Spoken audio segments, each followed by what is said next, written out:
Number 1. The Balls Popper. A 42-year-old woman is walking alone on the south side of Chicago, minding her own business, when out of nowhere, this 21-year-old stranger named Eric Williams comes walking up behind her in the dark. Before she even realizes he's right behind her, he grabs her by the back of her arm and yanks her sideways off the sidewalk. He then drags her into a narrow alley next to a Catholic church, one of those tight little gaps between two brick buildings, where the streetlights don't reach and the noise of the road dies out the second you step in. He smirks, because he knows nobody is gonna hear her screams from here.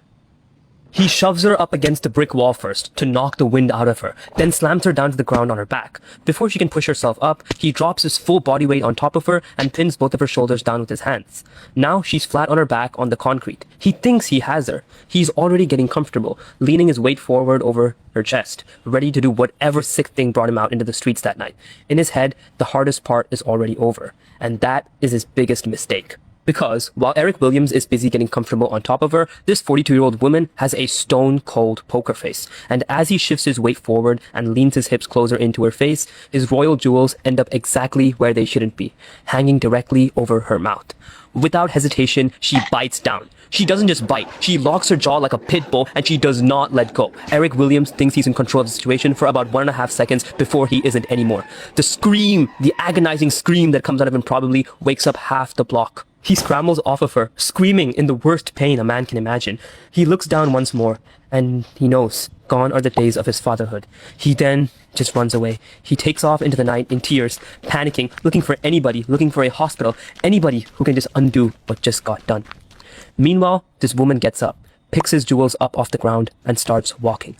Calmly, like she's running a usual errand. She goes straight to the nearest police station and drops a pair of crown jewels in front of the cops. The cops are speechless. Eric Williams later gets tracked down at Michael Reese Hospital, where doctors are working frantically to put him back together. But they realize they can't fix what she did. But he does end up being alive. He goes straight from the operating table to handcuffs. He's charged with a violent felony, and his face goes out across every Chicago news station the next morning. Number 2. Whoops, wrong victim, buddy. March 18th, 2021. Cramen, Edinburgh. A masked guy in all black is hiding in the bushes off Lawrencetown Farm Road, scanning for one specific thing. A woman who's alone, distracted, and smaller than him. He picks the spot for a reason. Quiet road, no foot traffic, bushes on both sides, and only 10 feet away from the public running path. This isn't his first rodeo. Then he spots somebody. A 30-year-old in workout gear, headphones in, jogging straight toward him, half his size. And then he locked onto her. He waits until she's right next to him, steps out, and grabs both her arms. For half a second, this is going exactly how he pictures it. And again, this is his mistake. Because while the guy is busy locking up her arms, she isn't screaming or she isn't panicking. She simply rips one arm free and throws. His head snaps back, his legs collapse, and he drops to the pavement like somebody pulled a guy from his wheelchair. She immediately dashes away from the scene, and the guy is still on the ground trying to figure out which way is up. She stops and looks at her hand, because she realizes it's freaking broken. She pushed past her limits throwing that punch. And here's what that dude never figures out. The small jogger he just tried to grab, her name is Natasha Baldwin, a 10-time wacko kickboxing. Number 3. Instant Kilma. July 18th, 2015. Charleston, West Virginia. A 45-year-old man named Neil Falls is driving across the country with one specific mission. In the trunk of his car, he's carrying a machete, multiple axes, knives, a shovel, a sledgehammer, 4 sets of handcuffs, a stack of bulletproof vests, a giant container of bleach, and a roll of plastic trash bags. Jesus, that's a lot of stuff. He also has a written list of 10 women's names, ages, and their phone numbers. And tonight, the first name on that list is about to open her front door. That woman, who we'll call Heather, works in the escort industry. Earlier that day, he booked an appointment at her home that afternoon. To her, this is just another booking. To him, it's the first stop on his hit list. He shows up at her door, and she lets him in. He takes 2 steps inside, and the smile drops off his face. He pulls out a 9mm handgun, looks at her dead in the eyes, and says 2 words: live or die. Then he tells her he's going to prison for a long time, and it's her choice whether it's for a robbery or a murder.